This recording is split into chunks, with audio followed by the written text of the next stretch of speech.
ঈদ যাত্রাকে ঘিরে ঢাকা-টাঙ্গাইল যমুনা সেতু মহাসড়কে যানবাহন সংখ্যা বৃদ্ধি পাচ্ছে।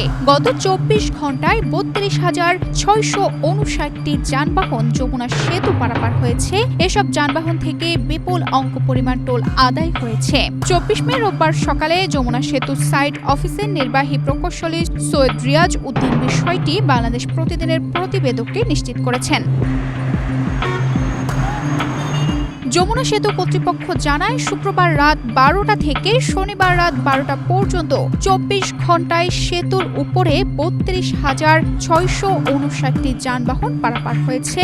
এর মধ্যে উত্তরবঙ্গগামী ১৬,৭৫৩টি যানবাহন পারাপার হয়েছে। এতে টোল আদায় হয়েছে ১,৪৯,৭,১৫০ টাকা। অপরদিকে ঢাকাগামী ১৫,৮৯৬টি যানবাহন পারাপার হয়েছে।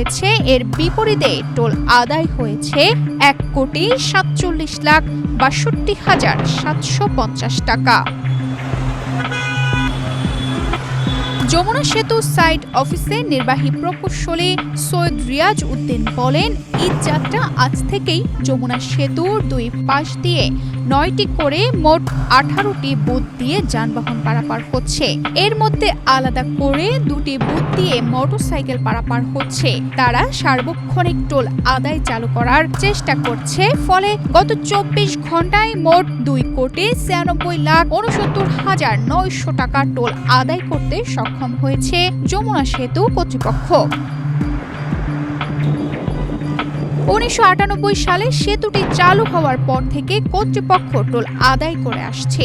বিগত সময়ে সেতুর টোল আদায় করে সিএনএইচ। সরকার পরিবর্তন হওয়ার পর ২০২৪ সালের শেষের দিক থেকে বর্তমানে China road bridge corporation toll আদায় করছে। তানজিদা রহমান, ইনায়া, বাংলাদেশ প্রতিদিন।